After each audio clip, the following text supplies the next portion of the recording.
Bienvenue chers auditeurs dans cette nouvelle édition d'Histoire inspirante, l'espace où nous plongeons dans les histoires authentiques de celles et ceux dont la vie a pris une tournante inattendue.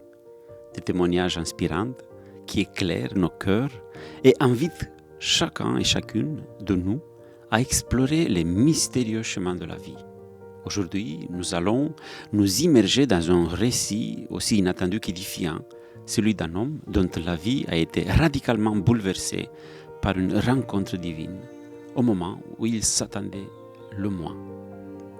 Joignez-nous aujourd'hui pour explorer l'histoire poignante de René Folz, qui nous rappelle que les réponses à nos plus profondes interrogations peuvent surgir quand et où nous y attendons le moins et que chaque instant de découragement peut être une prélude à une bénédiction insoupçonnée.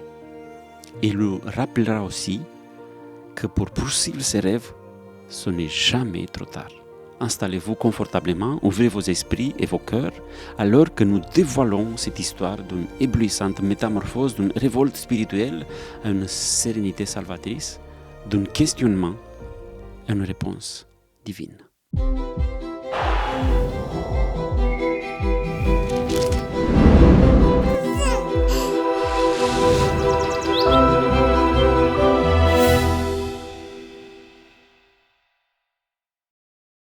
Bonjour René, merci d'avoir accepté d'être avec nous aujourd'hui et de partager une partie de ton histoire.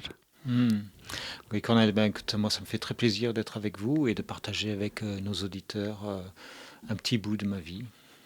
Tu es pasteur dans la Fédération France-Sud, ça fait un an que nous sommes des collègues. Oui. Est-ce que je peux te demander quel âge as-tu ? Eh bien, je vais avoir 59 ans à la fin de l'année. Le 7 décembre, pour ceux qui veulent y penser. Et ça signifie, si ça fait qu'un an que tu es pasteur, ça signifie que tu as commencé un peu tard, on va dire. Oui, je suis ce qu'on appelle une vocation tardive. Et en réalité, j'étais appelé, ou du moins j'ai entendu l'appel du Seigneur et j'ai voulu y répondre à 53 ans. D'accord. Quand j'entends l'appel du Seigneur, j'aimerais écouter un peu plus sur ça parce qu'on entend ça assez souvent. J'ai reçu l'appel du Seigneur. C'était quoi l'appel du Seigneur pour toi ?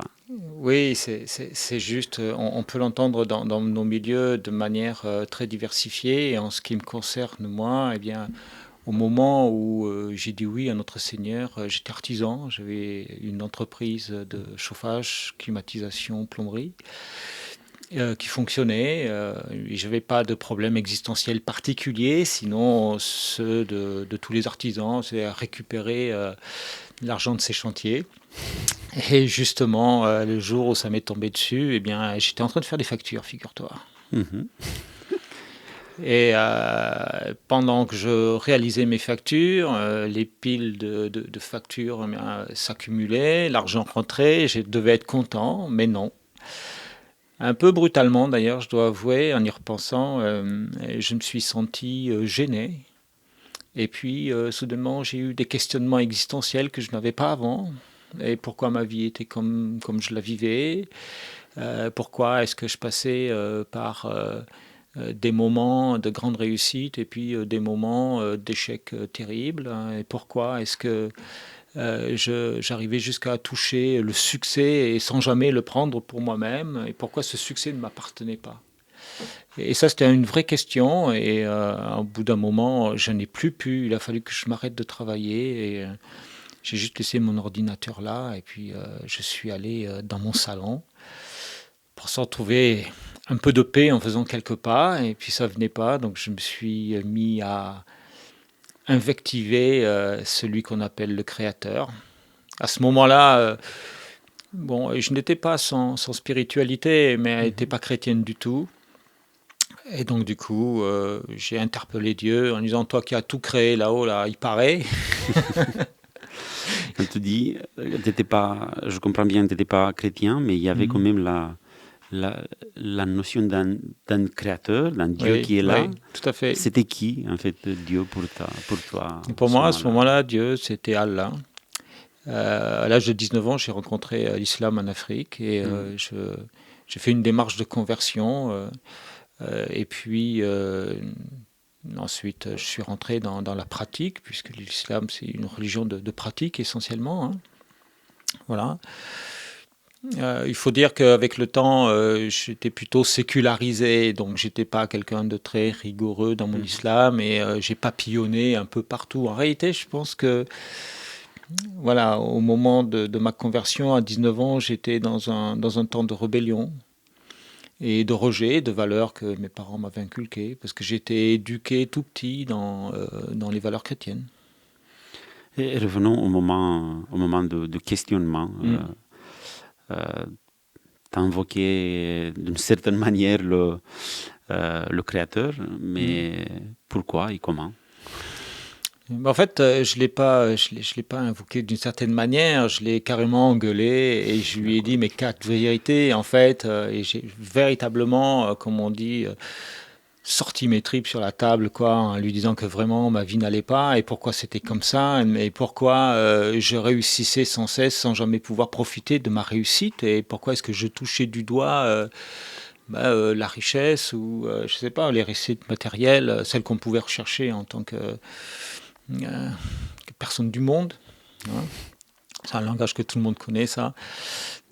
Et j'avais pas de réponse pour moi-même. Donc, et pourquoi est-ce que j'ai posé ces questions à ce moment précis? J'en ai strictement aucune idée, en fait. Hein. Et il me semblait qu'il me fallait une réponse, et j'avais le sentiment diffus qu'il n'y avait qu'un être supérieur qui pouvait me le donner. Et jusque-là, je n'avais jamais eu de réponse à aucune de mes prières. Et c'est par désespoir de cause que je me suis mis à invectiver Dieu et à lui demander des comptes, en réalité. D'identifier ça comme une prière ou... Pas sur le moment. Hein. Sur le moment, c'était vraiment un coup de ras-le-bol. Il fallait que ça sorte. Quoi. J'étais vraiment fâché. Hein. Fâché contre ma vie, fâché contre moi-même, contre mes mauvaises décisions, contre tout ce qui m'avait amené à ce moment-là, finalement. Et pourtant, objectivement, je vivais à ce moment-là les quelques années qui étaient vraiment florissantes dans ma vie. Et objectivement, je n'avais pas de raison de me plaindre, hein, vraiment. Bon, bien sûr, un entrepreneur, il a toujours des problèmes à gérer, des questions de banque, des emprunts. Bon. Mais là, tout ça n'est pas venu à l'esprit immédiatement. Moi, c'était tous les échecs cumulés de ma vie antérieure à ce moment-là qui ont ressurgi à ma mémoire. Et comme je disais tout à l'heure, vraiment, il me fallait une réponse. Donc, j'ai interpellé celui qui me semblait être capable de répondre. Comme j'étais seul chez moi, eh bien, je suis crié après, et puis j'ai dit, maintenant j'ai besoin d'une réponse. Et lorsque j'ai posé ce postulat, figure-toi que j'ai eu une réponse. Est-ce que tu attendais vraiment une réponse ou c'était non, le désespoir? Écoute, mes questionnements étaient très métaphoriques, hein, et puis aussi... Voilà, en fait, il y a des moments où on se met en colère après soi-même ou après son existence, on pose des questions à laquelle on n'attend pas vraiment de réponse. Hein. Tu vois, on les dit peut-être pour se décharger émotionnellement de quelque chose. Et je pense que j'étais dans cette situation-là. J'étais pas dans une recherche particulière parce qu'il me semblait que mes recherches avaient plus ou moins abouti, quoi. Dans ce temps-là, hein, spirituellement, j'étais très tranquille. J'étais pas dans une recherche spéciale. C'est ça qui est formidable finalement. Et donc, effectivement, la réponse qui m'est arrivée à moi, c'est... parce que, voilà, pour comprendre, j'ai posé une question très précise en demandant à Dieu, au Créateur, celui qui avait soi-disant tout créé, mais est-ce qu'il n'y a rien de prévu d'autre pour moi? Est-ce que je vais rester plombier toute ma vie? Alors, c'est une question ridicule parce qu'en réalité, je n'ai pas été plombier toute ma vie. C'était dans les dernières années seulement. J'ai fait beaucoup d'autres choses. Et la réponse qu'il m'a faite, c'est à un moment, j'ai entendu une voix en moi qui me dit non, tu n'es pas obligé de rester plombier, mais je bénis quand même. Et dans la foulée, j'ai prévu autre chose pour toi. Et lorsque je reçois ce message, je me regarde intérieurement. Et littéralement, je me tourne pour voir si quelqu'un me parle. Et je suis seul chez moi. Et je me dis non, je me fais des idées, c'est pas possible. Là, je suis en train de me raconter une histoire qui me plaît parce que je ne sais pas pourquoi je suis dans cet épisode-là qui ressemble à une dépression et j'ai un questionnement auquel personne ne peut répondre. Donc je me réponds à moi-même. Je me dis ça, hein. Et puis il n'empêche que je reste quand même dubitatif et je vais pour m'asseoir dans mon canapé parce que je suis chez moi, hein. Et là, il y a la Bible, je vois la Bible de ma femme qui est sur la table de la salle à manger. Et va savoir pourquoi, je la prends en main. C'est étrange parce que j'aurais pu retourner dans ma chambre, prendre mon tapis de prière, mon chapelet, mon Coran, et puis prier Allah comme je faisais auparavant, quoi, je veux dire, et puis essayer de trouver le réconfort en Dieu aussi, hein, finalement. Eh bien non, j'ai pris cette Bible, celle de mon épouse, et je l'ai ouverte, ou du moins j'ai eu l'impression qu'elle s'ouvrait pour moi, hein, littéralement, et là, en la regardant, il y a vraiment un verset qui m'a donné l'impression de sortir du texte et me frapper l'œil, et vraiment avec violence, parce que ça a été un choc pour moi. Et la phrase que j'ai lue, ça a été « Je suis la porte, celui qui passe par moi est sauvé ». Et au moment où je lis ça, eh bien, effectivement, je suis sauvé. Et là, je reçois littéralement une cascade de bonheur. Je suis rempli de la puissance de Dieu et je l'analyse comme ça. Je suis dans une paix, mais profonde. Et puis d'un coup, je me retrouve là, comme ça, à genoux, dans mon salon, à louer un Dieu que je ne connais pas et à me demander ce qui arrive, mais je me sens en sécurité, je suis bien. Et dans ce temps où je sens l'amour de Dieu qui imprègne toutes les cellules de mon corps, eh bien, je sens véritablement que je suis réparé, que je suis aimé. Et tu vois, c'est exactement comme si Jésus était présent, qui me prenait par l'épaule, il me fait viens fils, tout va bien, c'est bon, tu es en sécurité. Et c'est vrai que j'étais en sécurité comme jamais. Et j'ai l'impression qu'il me disait que oui, tu es sauvé, tout va bien. Et vas-y, continue, laisse-toi faire, quoi, en quelque sorte. Tu sais, viens avec moi. Mais c'est diffus, tu vois. Il n'y a pas vraiment de mots. Ce sont plus des impressions et des choses qui te submergent comme ça, subitement. Et j'étais littéralement, enfin, j'étais en pleurs, hein, vraiment. J'ai pleuré toutes les larmes de mon corps, mais des larmes de joie. C'était pas des larmes de peine. Et lorsque je me suis remis de cette émotion, qui est, je crois, la plus puissante que j'ai connue jusqu'à ce jour, de toute ma vie, eh bien, je me suis encore posé une question. Je dis bon, qu'est-ce que je fais avec ça, quoi? Et là, cette voix qui revient à la charge et qui me dit suis-moi, tu vas me suivre. Et pour moi, ça a été une révélation. Et immédiatement, je dis oui, Seigneur.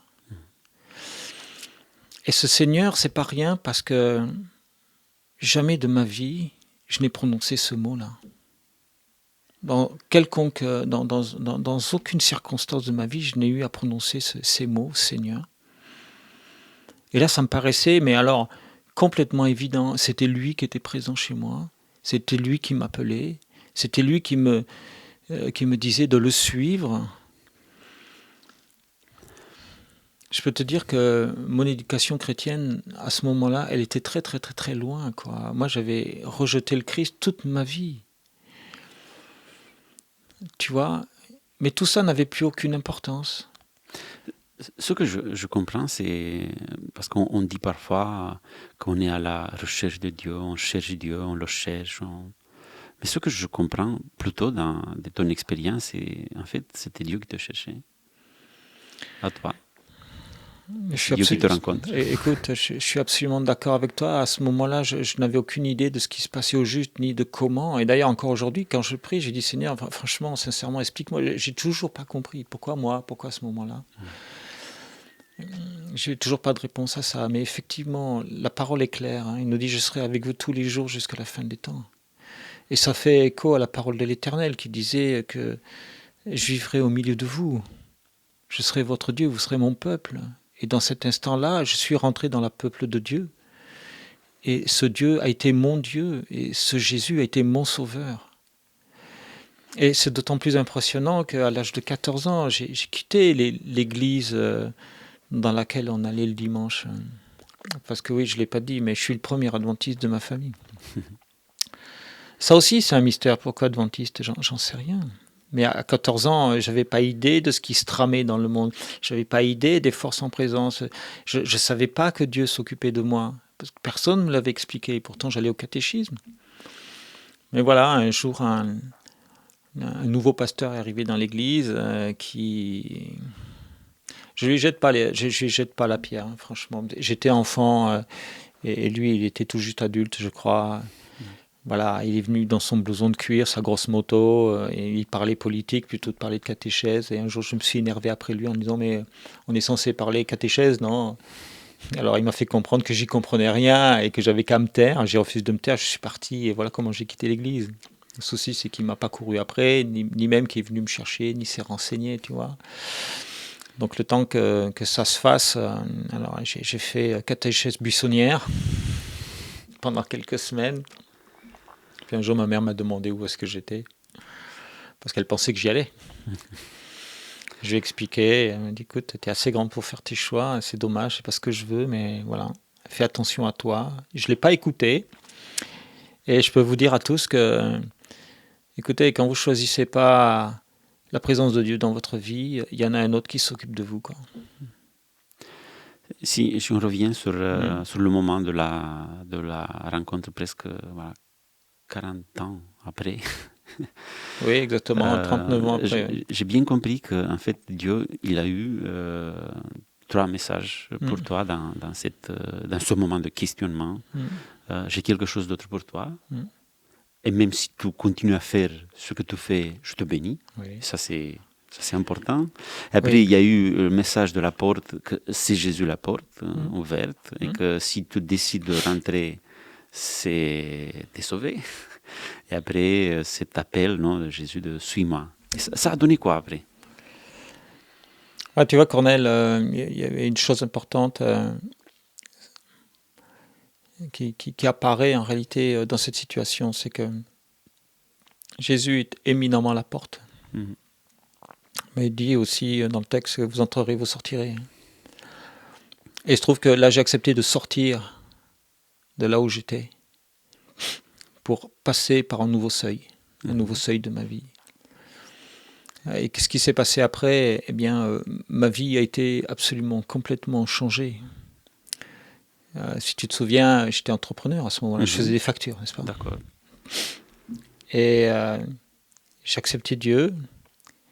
Je lui ai fait la promesse de le servir jusqu'à la fin de ma vie. Et je ne savais pas où ça allait m'amener. Juste, il m'a dit, suis-moi. Tu vas me suivre. Je dis, ok, tu es mon Seigneur, je te suivrai jusqu'au bout de ma vie. Mais pourquoi faire? Encore une question. Parce que moi, j'aime bien avoir des réponses, en fait.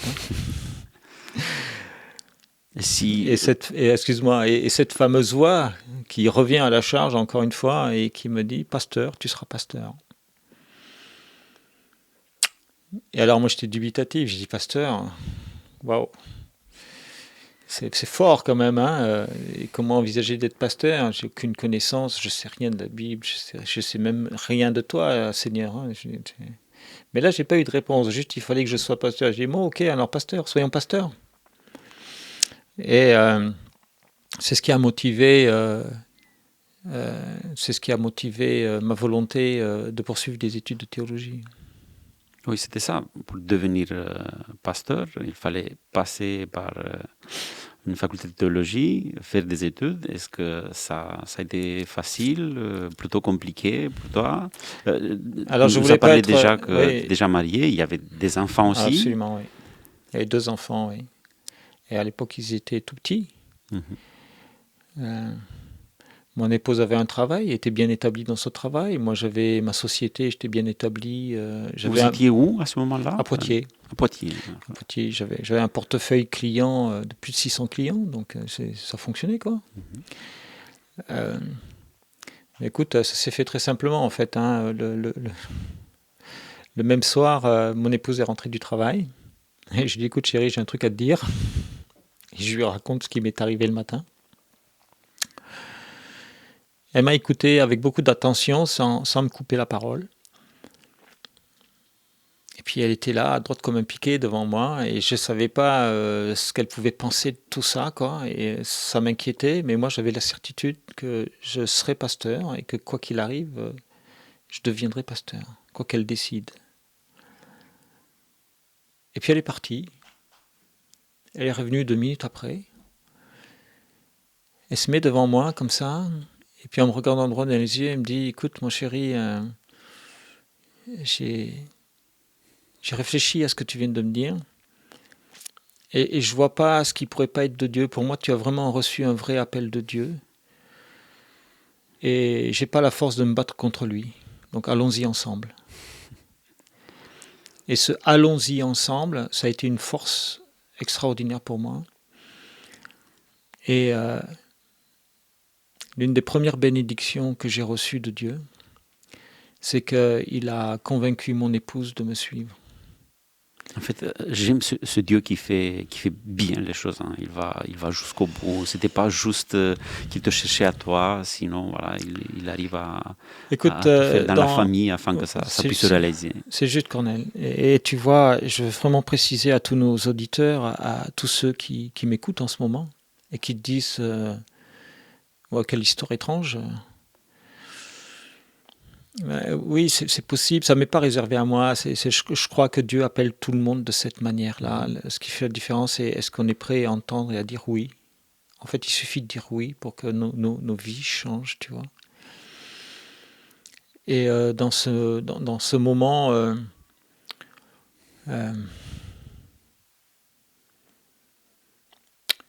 dans ce moment de présence divine dans la maison, on devient quelqu'un de totalement différent, et en même temps, on reste toujours le même. Tu vois, Dieu n'a pas effacé de ma mémoire celui que j'ai été. Il n'a pas effacé de ma mémoire toutes mes bêtises. Il n'a pas effacé de ma mémoire tous mes mensonges, tous mes manquements, tous mes petits larcins et tout ce que j'ai pu être. Le mal que j'ai fait aux gens. Mais il m'a donné l'assurance qui m'aiderait à surmonter ça. Et ça, c'est important. Et c'est ce qui permet aussi le changement intérieur en soi-même. Et ce qui est arrivé immédiatement après cette conversation avec mon épouse, qui a duré 1 minute 30 exactement, et on n'a jamais plus parlé de ça après. C'était la seule fois où on a parlé sérieusement de cette décision de partir faire des études de théologie. Elle m'a demandé qu'est-ce que tu fais de ton entreprise. Je lui ai dit, écoute, je ne peux pas faire des études de théologie et en même temps gérer une entreprise. Et puis Dieu m'a dit que je serais pasteur, donc ça veut dire que je ne serais pas artisan pasteur ou pasteur ouvrier. Donc je vais fermer mon entreprise. Et je lui ai demandé, je lui ai dit, tiens, on va prier Dieu pour qu'il m'aide à fermer mon entreprise proprement en éteignant les dettes de mon entreprise. Parce qu'une entreprise, ça fonctionne aussi avec des dettes. Hein. Et c'est ce qu'on a fait. Et c'est ça aussi, là aussi, ça n'a pas arrêté pendant 1 année entière. Tous les jours, mon téléphone n'a jamais arrêté de sonner. Ça a été à ce point que certains de mes clients m'appelaient sans savoir pourquoi ils m'appelaient. Et quand j'allais les voir, ils ne se souvenaient même plus qu'on avait un rendez-vous. Et quand je leur rappelais leur rendez-vous, un carnet de rendez-vous à l'appui, je dis mais si, on aura un rendez-vous. Ils me disent ah ben oui, c'est vrai. Écoutez, M. Fols, je ne sais pas exactement pourquoi je suis fait venir, mais rentrez donc là dans la maison, on va bien trouver quelque chose. Et c'est arrivé plusieurs fois. On faisait le tour de la maison. J'arrivais chez un client qui ne savait pas pourquoi je venais, et je ressortais avec un devis à 2 000 €, 3 000 €. Et ça a été comme ça sans arrêt. Et ce qui est extraordinaire, c'est que tous les clients que j'ai rencontrés, j'ai traité près de 300 clients, 300 affaires. À tous, j'ai raconté mon aventure. Et à tous, je leur ai dit ma décision. Et tu sais ce qui est extraordinaire là-dedans? Il n'y en a aucun qui s'est frappé le front en me demandant ce que j'avais fumé, quoi. Je voulais juste te poser cette question. Est-ce que peut-être toi-même ou quelqu'un dans ton entourage t'a pas dit, mais René, attends, c'est 53 ans, c'est un peu tard pour recommencer quelque chose. Alors, tu vas être étonné, mais pas directement. Et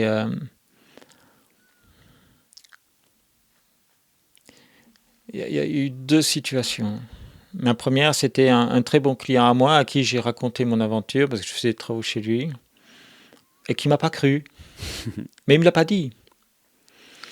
Et lorsque je suis revenu le voir 3 semaines plus tard pour autre chose, dépannage de chaudière, je crois, il me dit bon alors au fait, Monsieur Fols, qu'est-ce que vous allez faire?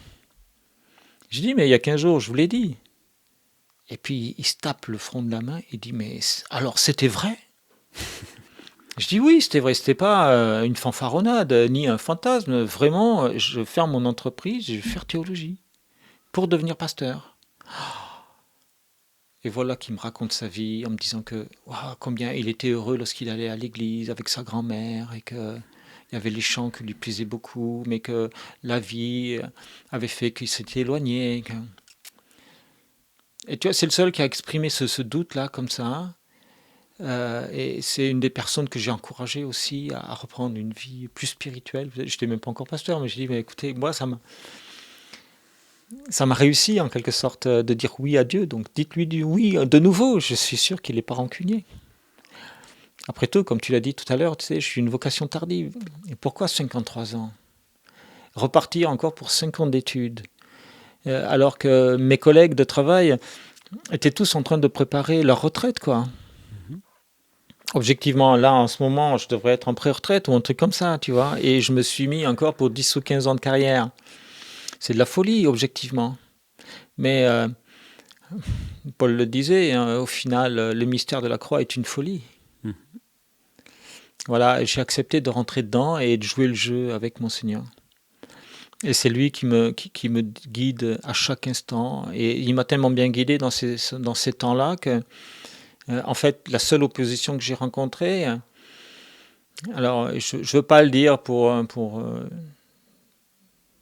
trouver une excuse ou pour gêner quelqu'un, mais objectivement, c'est l'Église adventiste qui m'a freiné. Mais oui, mais je comprends.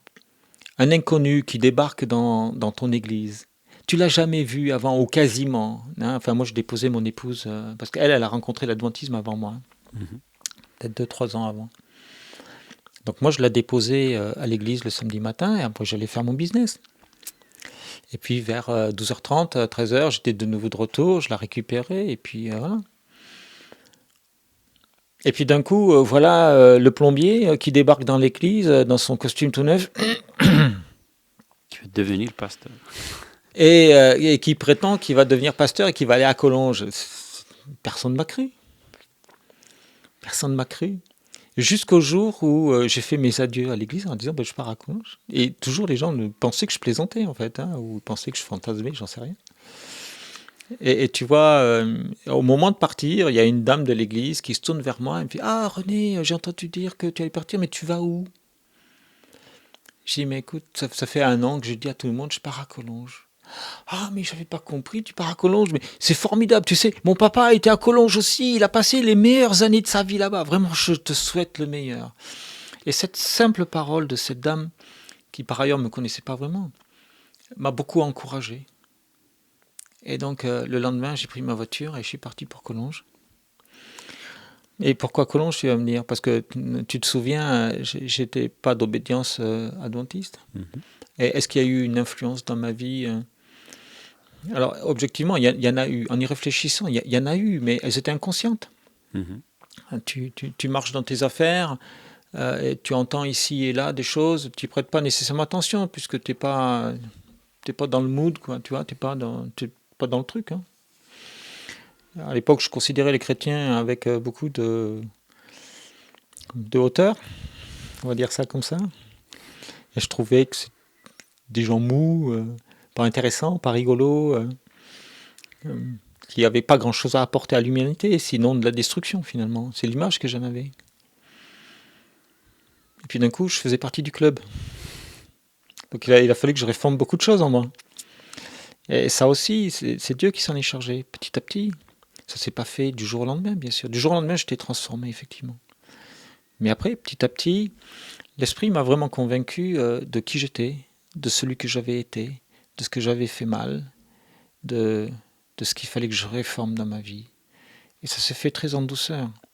Ce que je veux dire par là, c'est que notre Dieu est véritablement le Dieu d'amour qui est décrit dans les évangiles. Il est celui qui te prend par la main et qui te guide jusqu'à te changer tout en te laissant tel que tu es. Jamais il te force la main. Comme je suis pasteur maintenant et que je prêche, de temps en temps, j'aime bien dire que l'ennemi est celui qui t'appelle par tes péchés et Jésus est le seul à t'appeler par ton prénom. Mais c'est exactement ça. Jésus m'a appelé par mon prénom et il m'a dirigé jusqu'à aujourd'hui. Tous les jours de ma vie, selon sa promesse. Mais dans ce temps, je n'en étais pas conscient, je découvrais tout ça. Et ça a été quelque chose de merveilleux. Tout à l'heure, tu nous parlais d'un Dieu, le moment de questionnement, d'un Dieu qui était juste là, tu avais des notions sur lui, quelqu'un envers lequel peut-être manifester un peu ta colère. C'est qui Dieu pour toi aujourd'hui?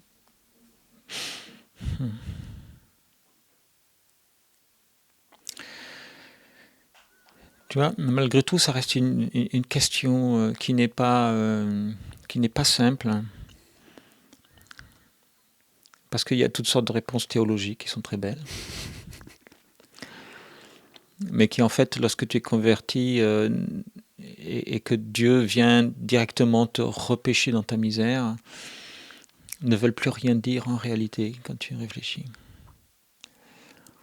Dieu pour moi, c'est... Voilà, pour le dire simplement, Dieu est celui vers lequel je souhaite de toute mon âme me retrouver avec, tu vois. C'est bien sûr qu'en tant qu'être humain, et puisque les Écritures nous le disent, nous avons été créés à son image, et nous le considérons comme notre Père, hein, selon la parole de Jésus. C'est au-delà de la paternité, tu vois. C'est l'origine même de ce que je suis. Les paroles dans Éphésiens sont très claires. Il nous a conçus bien avant le monde, dans son amour, avec passion, méticuleusement, en prévoyant tous les détails de ce que nous devions être. Et oui, pour moi, c'est ça, Dieu. C'est un amour infini qui a envahi ma vie, qui, dans un temps que je ne trouvais pas particulièrement désespérant, m'a montré que j'étais loin du compte. Et m'a offert plus qu'une alternative. Il a sauvé ma vie, il a transformé ma vie. Et je me rends compte en te disant ça que j'ai toujours pas répondu à ta question de qui m'a influencé. En réalité, mon épouse m'a influencé. Mais pas parce qu'elle le voulait. Donc c'était clair, j'avais ma pratique spirituelle, elle avait la sienne. Et voilà, c'était absolument clair, respecté, et ça posait aucun problème, au contraire. Mais je la voyais, je l'ai vue naître dans l'adventisme, elle était catholique au départ. Et c'est un jour, par hasard, elle a fait une rencontre dans les rues de Poitiers d'une dame avec qui elle a parlé, et puis elle a accepté une invitation à aller dans un groupe de prière. J'ai dit, tiens, c'est intéressant ce truc. Et puis elle me racontait, elle me dit, ouais, j'ai rencontré des gens qui prient, tu te rends compte, ils étudient la parole ensemble, et puis ils chantent, et puis c'est intéressant. Et puis un jour, elle est venue me voir, au bout de quelques semaines, elle me dit, je sais qui c'est l'église adventiste, tu les as connus. Je dis, fais attention, parce que j'ai une histoire de secte chrétienne, on ne sait pas trop, sois prudente. Et puis une autre fois, elle revient, elle me dit, tu sais, ils font pas le culte le dimanche, mais le samedi, hein, c'est rigolo. Hein. Je vais aller samedi prochain. Je dis, si tu veux, va samedi prochain. Et puis elle est arrivée à l'église. Et la chose qui l'a marquée, je te le donne en mille, tu sais ce que c'est? C'est l'école du sabbat. L'école du sabbat, ça a été pour elle la confirmation qu'elle était au bon endroit. Quand elle est rentrée l'après-midi de son tour à l'église, elle était émerveillée en me disant, tu te rends compte, il y a des gens qui se réunissent, qui étudient la Bible ensemble, et puis tout le monde peut participer, c'est vraiment là que j'ai envie d'être. J'ai dit, écoute, c'est bien, tu as trouvé ton église, bravo. Mais moi, j'en faisais pas partie. Mais je la voyais vivre son christianisme et sa foi, et je la voyais prendre des journées de jeûne, je la voyais prier tous les jours, étudier sa Bible, étudier le questionnaire du sabbat, et tout ça dans la joie, c'était pas une contrainte. Et je pense que tout ça m'a influencé petit à petit, m'a montré qu'il y avait autre chose que ce que je pensais. Et lorsque Dieu est venu toquer à la porte de mon cœur, eh bien, je crois que j'ai pas voulu résister. Je pense qu'au fond de moi, je me suis dit, ouais, cet appel-là, ça va être le bon, quoi.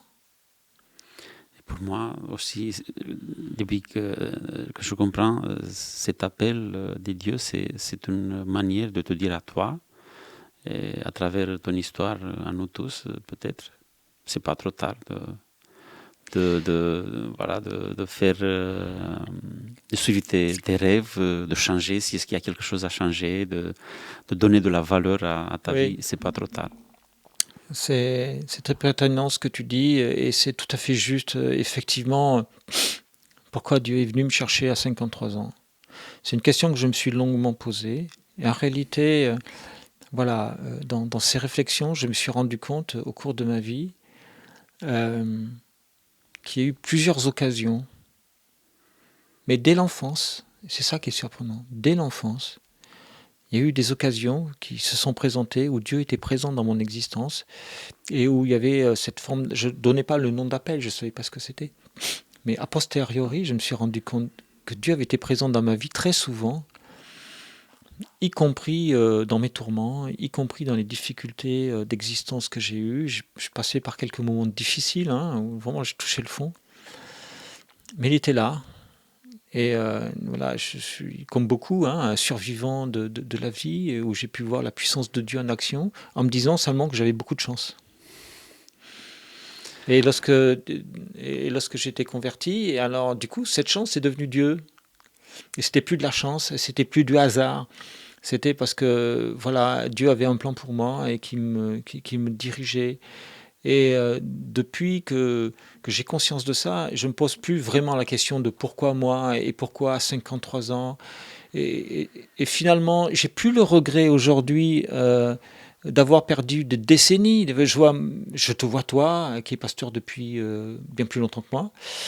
Je vois mes collègues, certains depuis 30 ans, 40 ans de pastorat, tu vois. J'aurai jamais la joie de vivre 40 ans de pastorat. Peut-être dans 10 ou 15 ans, au mieux, ce sera fini pour moi. Mais seulement, je vais apprécier chaque instant, chaque journée, chaque seconde de mon pastorat, parce que c'est une grâce qui m'a été faite. Et les 40 ans que j'aurais pas fait, c'est rien en regard de l'éternité que j'ai gagnée en Jésus. L'éternité, c'est bien plus long. Moi aussi, j'ai vraiment apprécié, profité de chaque moment que nous avons échangé ensemble. Est-ce que tu as un verset à partager avec nous tous, peut-être un verset de plus à travers lequel Dieu t'a parlé d'une manière spéciale? Oui, effectivement. La semaine d'après, je suis allé dans une boutique spécialisée, une librairie spécialisée pour m'acheter une Bible. Et dans cette Bible, j'ai trouvé, c'est celle que j'ai là, j'ai trouvé un psaume qui m'a parlé, parce qu'il parlait vraiment de celui que j'étais au moment où j'étais converti. C'est le psaume 40 qui dit, dans la Louis II, qui dit « J'avais mis en l'Éternel mon espérance et il s'est incliné vers moi. Il a écouté mes cris, il m'a retiré de la fosse de destruction du fond de la boue. Il a dressé mes pieds sur le roc et il a affermi mes pas. Il a mis dans ma bouche un cantique nouveau, une louange à notre Dieu. Beaucoup l'ont vu et ont eu de la crainte. » Voilà. Je veux vous laisser là-dessus parce que ça résume bien mon parcours et ma découverte de Dieu, de là où j'étais à celui que je suis devenu. Merci René d'avoir pris ce temps de venir partager avec nous et surtout nous rappeler que pour poursuivre ses rêves. Suivre ses rêves est important et il n'est jamais trop tard. Avec Dieu, tout est toujours possible à chaque instant. C'est vraiment ce qu'il faut retenir. Merci. Je t'invite, parce que nous avons créé ce qu'on appelle un mur des histoires. Ouais. Je t'invite à nous laisser un petit message sur ce mur-là. Volontiers. Qui va rester avec nous. D'accord. Merci Cornel.